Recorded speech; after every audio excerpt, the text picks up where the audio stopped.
Hello, everybody. Welcome back for season 2 of A Father's Love Healing Through Heartache. I am Dan. I'm here with my good buddy Chris. Chris, welcome back. Dan, great to see you as always, friend. Chris and I are excited to kick off a new season of our podcast. We've had a lot of big things happening this summer, and we have a lot of new plans coming up with our foundations that we want to share. We have obviously more that we're going to talk about with grief coming up through the season, just a lot of different things. And we hope that we're going to have a lot of other fathers that have already expressed an interest in joining us so that we can keep sharing stories and just walking this journey together.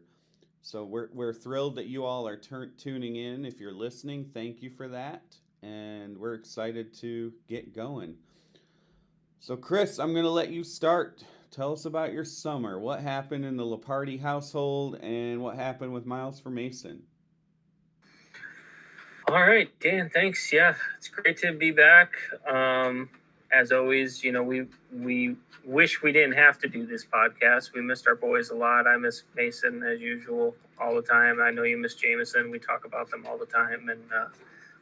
But if I got to do it with anyone, I'm glad I'm doing it with you, Dan. Brother from another mother, for real. We're in this together, and I'm glad we're going through this journey together. I'm glad I have a friend that I can always lean on. So thank you for being there for me all summer. With that, it's been a pretty crazy summer for the Lepardi clan. First off, I ended up taking a new job on base at Dover Air Force Base. So there's goods and bads to it.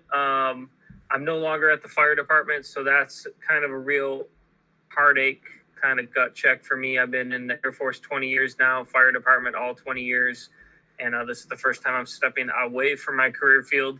I got a job as the superintendent of the Inspector General office, so it's a lot of inspections and complaint resolution and stuff like that. Something different. Exercises and just kind of really testing and making sure the base is doing what they're supposed to be doing. So it comes with some positives, which is why I took the job. For anyone that's known me for a long time, they know that firefighting is in my blood. I love it. I have a ton of fun doing it. It's been my whole life, my whole adult life. But there comes a time when you got to make a decision sometimes what's best for your family. And I think I made the right choice in the long run. With switching jobs, I don't have to move to another base, so that's very positive. Otherwise, I was going to be moving this upcoming winter. So there's no moves, no deployments, and just really some stability at my household. So my wife and my other boys know we're not moving. They can settle in a little bit.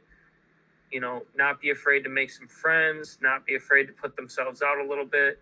Because, for those people that aren't in the military and don't understand the lifestyle, we're moving every 2-3 years. And it's easy for kids, I think, especially my older two boys who are teenagers now, to kind of put up a wall and say, you know what, I don't want to make any friends because I'm just leaving. So why would I even put that effort in? So knowing that we'll be here now, that's a positive. So while it hurts me, I'm also very happy, and I really didn't want to move. This would have been our 8th move, 8th or 9th. I can't even remember. I've lost count. And moving is hard. Packing everything is hard. It's just a giant pain, and I didn't want to do that. So don't have to do that either. So happy for that. Staying in Delaware. So that's great.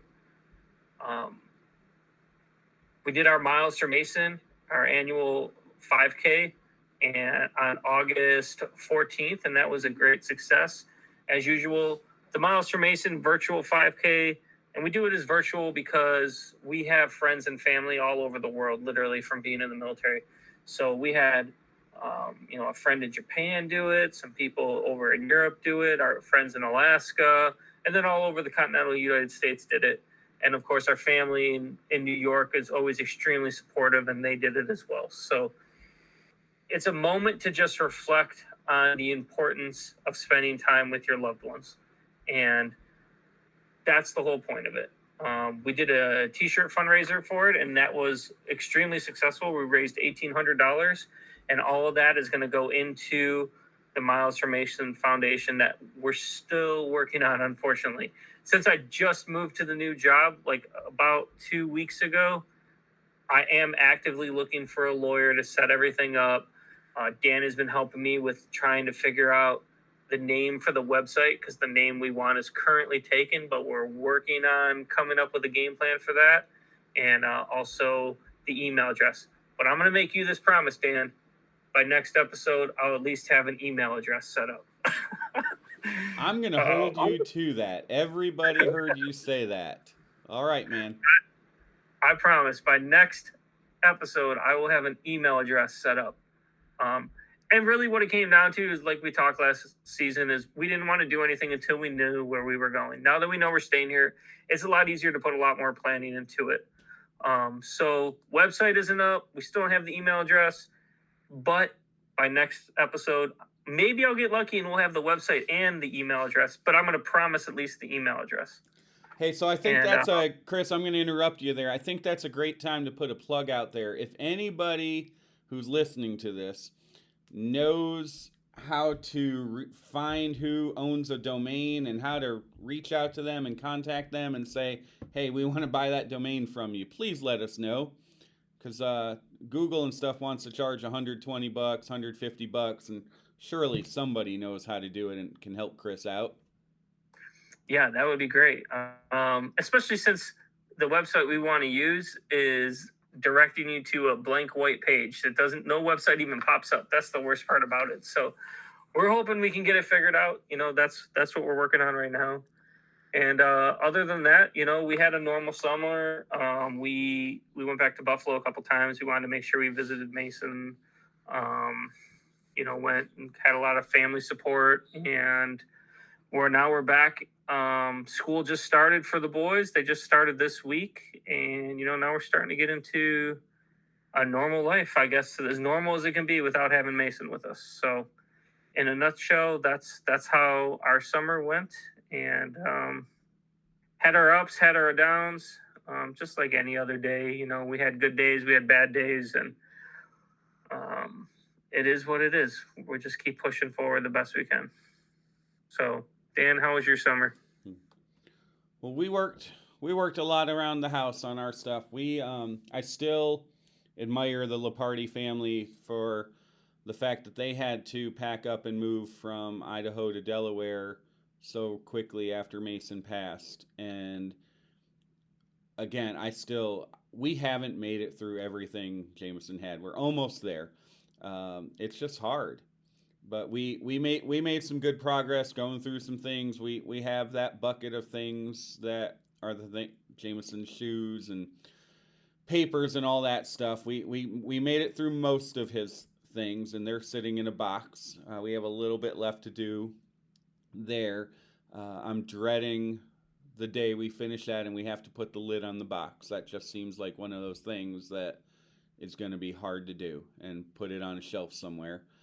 We did a little bit of house project here and there, but our big thing was that we planned another event. We just had Jameson's birthday a few days ago, his 12th birthday, and we just celebrated the 1-year anniversary of the fitness course opening, and we were able to, COVID relaxed itself enough that we were able to have a huge celebration. So I spent a lot of our summertime just planning that event with our board and working the community to try to get donations and food and everything planned for the event. And it turned out really well. It was a good special event. We were able to take a family trip toward the end. Went out to Indiana and saw 2 of my 3 sisters. Spent some time alone in Gatlinburg with just Erica and Reese and me. And that was all good. We're going to talk later this season about family trips and how they're good, but there's always going to be that piece missing. It's always a fraction of our family that goes, so that's always hard. But it was nice to get away. We really enjoyed the time in Indiana. My sister there that hosted us has a nice pool in her backyard, so we were able to just really lounge around for a few days with no agenda, no pressure, no nothing. Just do what we wanted and rest before we came back. And school started for us a few weeks ago. We started in mid-August here in North Carolina, so we're about to wrap up week 4 already. Golly, week 4, that's so fast. A whole month is already gone? Yep, we're already a tenth of the way through the school year, bud. I love it. Summer break is right around the corner. I know. We just started today, and I'm like, well, Ryan and Carson started yesterday, and Aiden started today, and I'm like, I forgot how busy it is with school going. It's just insane. Absolutely. And I know you've been talking, you've added soccer, and I don't even remember what else has come into your schedule lately to make life crazy for you. It is, yeah. So I'm coaching Carson's soccer team. So he started soccer for the first time as a 5-year-old, and I'm coaching his team. And then Aiden and Carson are doing swim class once a week. Now, Aiden knows how to swim. He's learning more advanced stuff, different strokes, and becoming a stronger swimmer. And Carson is straight up learning to swim. Ryan's on his JV soccer team, so he is with the school team and, learning there. And then also Ryan's at a bowling league on Saturdays. So I might see Amanda here and there because we're literally that busy. And, we actually talked about that today. I was like, you know what? We need to put down in our calendar some date nights because otherwise we're never going to see each other. So we're actually looking at dates now for the rest of the month to make sure we actually spend some time together too. That's awesome. I want to go back. Speaking of your family and your wife, you mentioned the job, taking the new job, and I know you and I talked a lot about that, and you certainly shared your heart and how hard that was. Can you talk more about the importance that your sacrifice of leaving the fire department means because of the stability to your family and how that may just help you keep growing through this grief that you're going with? Yeah, for sure. Yeah. So like I said, it's kind of hard. I guess everybody that really loves their career feels like their career is like a part of their identity, if that's a good way to put it. Like, Dan, you're a teacher. You know that's who you are as a person. You're a teacher. You like to help kids. You teach them, make them smarter, help them through life, and such a noble career field. And then for me, firefighting, since teachers are a little different, right? You got to go to college. You got to do all that. I graduated in 2001. I had about a month off, and then I left for basic training. So I jumped right into my job right away, and that's what I've been doing ever since. Every single day, spending nights at the station, weekends, holidays, working shift. Right up until Mason passed away, I was still working shift. And, I've pulled a couple shifts here at Dover, but not enough where, it felt like any meaningful shift like when I had before. It's just in my blood. It's who I am physically as a person. And it's, I don't know if that's a good thing or bad thing. I just take a lot of pride in it, I guess. I'm going to say it's a good thing because I take a lot of pride in what I do. I really love it. And when this job opportunity came available, I started really kind of second guessing it. Like, no, that's not me. That's not who I am. I can't do it. I don't think I'll be happy. And I didn't have a long time to really think about it. I had one night. I had to give them my answer by the next day, whether I was going to apply for it or not. And so I had to apply for it. It's not like a guarantee. Other people were applying as well. So they were going to look at our records, do interviews. And so I applied for it. Ultimately, what came down to was this the best move for us as a family as a whole? My wife and kids have done everything for me my whole entire career. We moved all over the country. They've always done everything I've asked without, very minimal complaints from the boys and no complaints from Amanda ever. She's a real trooper, an amazing wife who's always been supportive of my career and whatever I needed to do. And I just thought, it's time to do something for them. Really, that's kind of what it came down to. I was like, they don't want to move again. Who wants to pack everything up and have to move again after we just built our house and we just moved in? Like, who wants to do? I didn't want to do it. I didn't want to move. I know surely they didn't. So I had to really kind of do a check and be like, hey, this might not have been the path you thought in your mind, but God's putting you on a different path.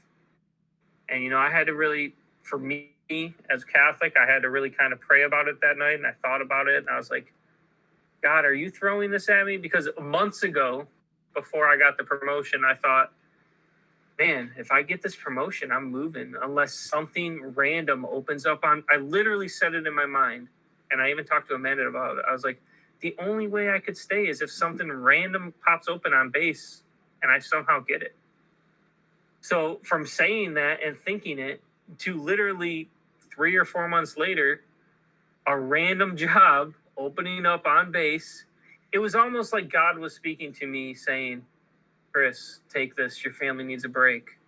You guys need to be able to go visit Mason. You need to be able to go back to New York whenever you need it. And so that's really what it came down to. Like, I was like, I just need to trust my gut here, trust that this is the right move. And, that last day at the fire department was really hard, actually. I had some tears in my eyes as I walked out of the station for the last time. I had some tears as I took my badge off of my uniform because I'm not allowed to wear it now because you can only wear it when you're an active firefighter. Now, I have it in my pocket in my uniform. It's right there, so it always feels like it's still with me. But it's not the same for any firefighter that they know. That badge is super important. You work hard for it. You earn it.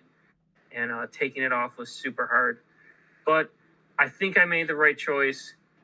I like what I'm doing so far. My new team is amazing. I really like working with them. And they really welcomed me right in. And I think, time will tell 2 years from now if I made the right choice. I think at this moment I can say I think I made the right choice. And who knows? I mean, I hit 20 years the other day in the Air Force officially. So after this, I could be done. I could be like, you know what? I'm done. I'm going to retire and go find a civilian job. And we'll see. Overall, though, I'm happy with my choice. I think it was the right choice, as hard as it was. And I haven't visited yet, just because I've been so busy trying to learn the new job. But I can go visit the firehouse whenever I need to. I know those guys are there for me too. So, but that's it, man. That's kind of how it went down. And as an outsider looking in at you, I think it is crystal clear that you made the right choice. And I think, again, coming at it from a grieving dad, and you just said it, your family needed a break. And I think anybody who's going through grief would totally understand what you did, even if it was a lousy job, but it was a job that gave you stability and, like you said, gave your boys a chance to actually stay in the school and meet friends, and just you and Amanda having time to build a new life together. Just everything about it, watching you agonize over the deployment and job and the promotion that maybe moved you who knows where and maybe overseas, and just listening to you talk the last few months, it was obvious that it was eating you up a lot. And that's not something that we need in our life right now. We still need time to recover from losing our sons. No, you're 100% right. Like, the deployment was, so for those, I don't broadcast a lot, but I was tasked for a deployment. And so basically what would have happened is I would have went on the deployment, and then we would have moved as soon as I came back from the deployment. So my family would have been alone for 6 months, and then as soon as I got back, we would have packed everything up and then moved to a new base. And that's just a lot of stress on Amanda and the boys. And that was kind of the final straw where I was like, this ain't worth it. Like, I love my job, but you know what? It's a job at the end of the day. this is my wife and kids. They're the most important things in the world. They're what's going to be there for me when I leave the Air Force. The Air Force, don't get me wrong, I love the Air Force, but the Air Force is the Air Force. They can press on without me. Is when I retire, nothing will change in the Air Force. It'll be business as usual, just like everyone else who retires and does their time. So I think I made the right choice. And like you said, I'm not agonizing or stressing over any of those things anymore. There's no deployment, not moving.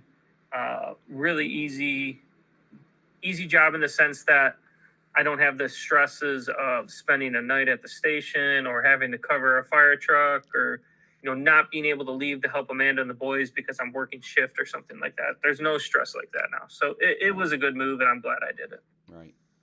Yeah, listening to you talk makes me think about Paula Ferris. She is a former anchor with Good Morning America on ABC, and I think it was right at the beginning of COVID. She went on a vacation to South Carolina, actually not far from us, and she decided while she was down there visiting her sister that she was not going back to New York.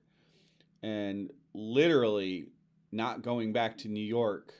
So they called whoever and said, sell our house, pack our house, ship it to us. And they did not leave South Carolina. They hired everybody to bring their stuff down.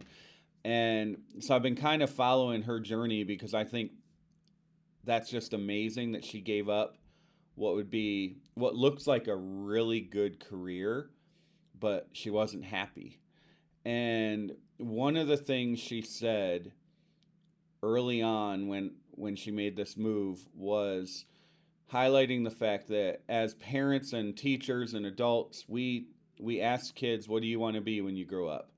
And she totally blew my mind by talking about that question and shifting it from what do you want to be to who do you want to be when you grow up. And I just have not been able to let that go. And I'm sure losing Jameson magnified the impact it's had on my mind quite a bit. But to me, that's just such a profound question because it focuses on what you're talking about, that you're a firefighter and you're a great firefighter and you love doing it and it's in your blood. But still, you're a husband and you're a father and you're a Christian. And same thing, I'm a teacher and I enjoy teaching and I love my students, but I'm a husband and a father and a Christian. And those are so much more important than any job. And I think that's the main thing I want people to hear right now is that, again, you're listening to two fathers who lost their sons, and we would give anything to have more moments with them. And through their lives, we were both guilty. Everybody's guilty of putting job first at some point and missing whatever the moments are, whether they're sporting events or concerts or just being home, reading a book, whatever it is. And so that question of who do you want to be has just stuck in my mind, that I need to be there for Reese. I'm Reese's dad and I'm Erica's husband. And I need to do better serving those two and raising Reese and make sure that we don't miss any more moments like we already have. And it obviously, if you follow Jameson's Joy at all, it fits right. And that's what our Say Yes message is, of taking advantage of the moments we have right now with the people that matter to us, because those moments can disappear in an instant. 100%. It's a blink of an eye, literally. I know we both talked about our stories with Jameson and Mason and how quickly, from one day everything fine to literally the next day, you're a different person. Everything's changed forever. And no one can prepare for that, no matter what anyone says. There's no preparation that'll ever get you ready for it. So, and we're all guilty, even to this day. I don't know if Dan, if you've had any moments, but I know even to this day, after losing Mason, I know that I've made mistakes with Ryan, Aiden, and Carson. Sometimes it's because of my grief. Sometimes it's because of my blindness to a situation. Sometimes it's just because I'm mentally exhausted. And when I realize I made that mistake, I feel bad, like how I might have actually hurt my boys after all the pain that they've gone through, you know? So it's something, at least we can recognize it. Right. And we're trying to make it better. And that's the most important thing. No one's perfect. We're never going to be perfect. That's an impossible task. But as long as we recognize that we're making mistakes and we're trying to better them, better ourselves, be there for our kids, that's the most important. And for those listening, you know, if you've lost a loved one and you've maybe made mistakes even after losing them, it's not too late. You can still give that apology or put more time in going forward now. Take those moments, because I think about it now, like, and I know we've talked a little about it. I've lost one son. It's not impossible to lose another one. And I am deeply afraid of it. And I don't want it to happen again.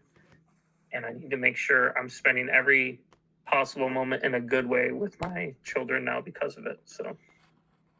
Right. I struggle with this because in our area, small town, western North Carolina mountains, in the last month, we've had a 4th grader pass away from COVID about an hour from us. We've had a 3-year-old child that was hit on her bicycle in a cul-de-sac. We've had 2 high school kids at our local high schools in this county have committed suicide in the past 2 weeks. And I hate saying the most perfect example. It sounds wrong, but I don't know the right words. We had a family that was in town visiting on vacation, and they were driving up through the forest, and a tree fell on their car and killed their 10-year-old son. So it really is. People think that they're invincible, and I want people to know with all my heart, I want people to know that you're not invincible. Nobody is invincible. I mean, if we're losing kids that from trees falling on their car just driving through the forest on vacation, and there's no way anybody expected that. So it breaks my heart every time I hear of a child passing away. It breaks my heart anytime I hear of anybody passing away now, because it just makes me think of those moments that are lost. And it makes me think, I hope that family was able to use the time they had to really bond and spend time together and know that they loved each other. And it breaks my heart to think of the alternatives. Yeah, it's horrible. That's such a sad story. The suicides are so sad because you feel for those parents too, because I can only, and I hate saying that term, I can only imagine. I can only imagine the blame they're putting on themselves, because I know we've talked, Dan, you and I have talked to a couple people who lost their children from suicide, and a lot of them blame themselves, like they should have seen something or should have known, and it's just really sad overall. Those situations, every single one of those situations, so sad. And moral of the story that we're getting to, I think Dan's getting to, is take those moments. You're tired, yes, but take that moment and read a book to your kid. I was tired today. I was telling Dan how crazy my day was, and Carson asked to go for a walk around the block. And I looked at my watch. I said, I got 20 minutes before I'm getting out with Dan. Let's go. Let's do this. So take those moments and spend them with your loved ones. And if you're going through grief, it's not the end. You can still spend time with your other loved ones. Make those moments count. They're not the same, but there's something. I know I still love and appreciate all my time with my other boys, even though I lost Mason. And I'm trying to make the best of all those. And you should too. You should try to make the best of your moments with your loved ones all the time. Absolutely. So Dan, real quick, switching topics. Tell us about your Warrior Challenge and the anniversary of the park opening. I'd love to hear how that went down. Yep. That event just turned out to be as perfect as I think anything could have been. I didn't actually have a chance to step back and appreciate what was going on, but it seemed like everything was running smoothly. Our community just stepped up for our family. As soon as we had the idea and our board put it out there and I started reaching out to different people, we had a business immediately that donated food that we could give away. Our goal was to make the entire event free, except for a silent auction raffle. And we had a local business that right away stepped up and said, we'll do food. We had a business right away that stepped up, we'll pay for the t-shirts. And not only did they pay for the t-shirts, they negotiated a rate that was just super low and super helpful. We had multiple businesses and individuals that just gave us flat out cash donations to cover whatever was needed. We had over 40 different items that were donated by local businesses and people for our auction and raffle. We had a DJ that donated his time. Just everything, our community just stepped up, and nobody wanted anything from us because they know the story and they appreciate what we've been trying to do in the community, and they wanted to be a part of it. So that was really heartwarming for our family to see the love in the community. And then the event itself, again, I wish I would have taken a step back to just truly absorb it for a minute, but I think we had around 300 people, give or take, maybe even more. The highlight of the event was a time challenge on the course. And we had different age groups that we had a medal for the winner for, but our two biggest age groups were that we had a special needs division, a superheroes division for anybody with special needs, and we ended up having somewhere around 10 people in the community with special needs that came out and ran the course, and that was just a beautiful thing to see them going through. And they couldn't do half the obstacles, but they tried their best, and they had a smile on their face, and they were loving it, and that was just beautiful. And then we had also a parent-child race, and again, with our mission of Say Yes, we wanted the parents to be out there with their kids, and we had, I think, 15 to 20 parents that did the course with their kids. There were some that were mother-child, a couple are father-childs, and we had 5 or 6 full families of 3 people, 4 people, 5 people running the course together. And the smiles on the faces of the kids is exactly what we're trying to do with our foundation. They so loved the time that they had with their parents running that course. So it was just a fantastic event that we appreciate the love from the community. We're glad that we were able to help facilitate so many moments for parents and children to be together, and hopefully something that they're going to remember for a long, long time. And we're already having people ask about the second one next year. So it was a good day. It was a good day. Well, I want to congratulate you and the entire team at Jameson's Joy. I know you guys put a lot of work into that, and I'm sure your community really appreciated everything you guys did. And I know Jameson's looking down on you and your family saying, thanks, guys. Really appreciate it, because in the end, it's for him and making sure that his memory is well kept. And you guys doing an amazing job with that. And he must be proud. I'm proud of you guys. I think you guys did awesome.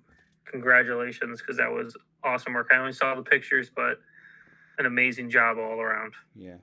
And you said it. It's everything that we do for Jameson's Joy. We're trying to obviously give back to the community and help with parents, but at the same time it's healing for us because it keeps his name alive. And it we're at that point in our grief 2.5 years in where a lot of people are thinking that we're just back to normal, and we're not. So just we keep saying his name because for us it helps keep part of his memory alive, and we need that. We literally need that. His birthday was the other day, and it it's just so hard to celebrate a birthday when the person's not here. So being able to say his name and hear other people say his name is an enormous help, and so important.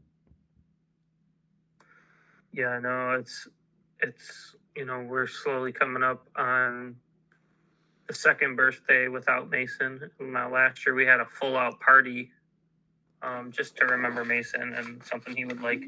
This year it'll probably be a lot more low key and just us here in Delaware, and get a cake and maybe a little more somber. It's definitely going to be difficult. And so I definitely know the feelings you're feeling on that day now that I've been through one. And I'm always here for you, man. And it's not easy right now. Right? We say we're very honest. It sucks. It's Yep. a sucky feeling. It's a sucky moment. People get to spend their kids' birthdays with the kids themselves, and we are stuck in that harsh reality of we don't have our child on that special day. So it's very difficult to get through the day sometimes. So you made it through another one, and I think you and I both know it's never going to be an easy day ever for the rest of our lives. Absolutely. But we can only hope that what's the word? More bearable, I guess. Yeah. And it does. So, it gets more bearable. That's a good way to put it. It's less sucky. One of my friends keeps saying that, and that's a perfect way to say it. Every year is a little bit less sucky than the year before it, but we still have. My mental health doctor says even if you're a 1% better every year, it's a 1%. So that's how I've been looking at it. Hey, it's still I'm 99% sucks, 1% bearable. Yep. So, but we still have to go through a first day of school. Jameson would have started middle school. Like, there's all these first days of schools and birthdays and baseball seasons and whatever it is that, forever we're going to have to go through that. Yeah, soccer season, I've coached every single boy in at least one sport, and we're a big soccer family, which is kind of weird because I didn't play soccer growing up, but I think it's whatever was available at our base when Ryan started, and it just kept sticking with all the boys. Mm-hmm. So, Mason, I coached Mason the most, probably a solid, 3 years of soccer I coached him. So I coached him the most by far. So when I coached Carson on his first day, I felt fine until I got home and I broke down. I didn't realize the mental stress it put on me until I got home, realizing I wasn't able to do that with Mason anymore and how horrible it was. So it's these little things that you don't even realize they creep up on you. The first day of school, like you said, we were a wreck. Amanda and I were a wreck because one of our favorite pictures of the four boys is the last time all four of them were together for a first day of school, and that was in 2019. And then Mason passed away in 2020, and then virtual learning in 2020 because of COVID. We didn't really do first day of school pictures, and now this year, all the boys, Ryan's in high school, Aiden's in middle school, and then Carson's in elementary school, kindergarten, they're all starting different hours. So it's just, that moment, you just can't even put a word to the picture, really. Like, if I had that moment back, wow, what I would do with it. Right. Absolutely. So, well, Dan, any other comments? I think that's about it for my summer. Yeah. So, real quick, I want to go over, before we wrap this up. I know Dan went over a little bit of kind of what the plan is going forward with season 2, but just some of the topics we're kind of planning right now, so people could know. And if you want to, if you have anything to add to it, by all means, reach out to Dan or myself. But some of the topics we have written down are time alone. Is it helpful or is it not helpful? Their stuff, the box, as we put it, the stuff. How is it going out on outings without your loved one that's passed? 3/4 of your family, or in my case, 5/6 of our family. Why not me? The differences and the pain as time goes on, from that initial grief to a year past, 2 years past, trying to stay focused during the fog of grief. We're talking about maybe getting some grandparents in, talking to them and seeing what they feel, how they felt with losing a grandchild, which is also something very unique, and then we, like Dan said, we have a lot of guests lined up that are ready to come tell their story. And that is a goal of Dan and mine, is getting more men to talk about their loved ones and how not to keep it bottled up, to be able to speak. When I first was telling Mason's story the first couple times, I couldn't do it without crying. Now I can tell his entire story from beginning to end without crying, and I feel better about it every time I say it. I want people to know what happened and try to help others from it. So getting dads to get that mental health help that they need. So that's the plan going forward. With season 2, we're excited. And I'm ready to go, Dan. I can't wait to get some more episodes out. What about you? Absolutely. We've said it many times too, just the fact that this helps Chris and myself. Just talking to each other, we get some healing from each other. And the fact that other people are listening and are now sharing stories helps us even more. That we can help them heal, they help us heal. And that's what life needs more of. And it may not even be grief, whatever your pain is, whether it's an illness, cancer, job loss, whatever it is. People are hurting in this world, and we, as human beings, we need to be more willing to listen to each other and walk alongside each other and carry each other through whatever that pain is. And that's what this podcast does for me. Without Chris, I would not be where I am today. And it's comforting. I don't know the right word. It's nice to know that there's other people, some dads and other people who are grieving, that are listening and taking something away from it, so that we can try to find some positives from the worst event in our lives. That's 100%. We're wingmen, right? You're my wingman, just like we say in the Air Force. You're my wingman, buddy. We got each other. I know if I need anything, I can reach out to you. Same thing. You can always reach out to me. And to those who are listening, if you don't have a wingman, Dan and I are here. We're here to help you. We're not, we'll just say this, we're not licensed professionals, but we are more than willing to hear and help any way we can. We're experienced. We are experienced in life in that sense. And if for some reason you needed help, that's something Dan and I couldn't provide, we would definitely find the help for you. We would help you find that help. So if you need somebody, by all means, reach out to us, and we will do what we can to help in any way possible. Right. So Chris just said he's my Tom Cruise. I'm Goose. He's Maverick. He's definitely better looking, so he's Tom Cruise on this one. Um, That's not true. that's a sad image that I just left everybody with. I don't know, but enjoy that, everybody. Thanks for listening. We hope you'll come back next time, right? Uh, so yeah, if you have any questions, comments, as always, we love the feedback. Email us at info@jamisonsjoy.org. You can DM us on Facebook, and after the next episode, you'll be able to email Chris. He'll share that email next episode. We're gonna hold him to promise it. it will be done.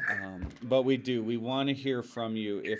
If it's helping at all, yeah, we can use the encouragement. And like Chris just said, if there's anything we can do, just ask. We're at those stages in our lives that we want to try to help people. So Definitely. All right, and with that, until next week, everyone, thank you for listening to A Father's Love, Healing Through Heartache. We're here for you. Let us know if you need anything. Have a good week.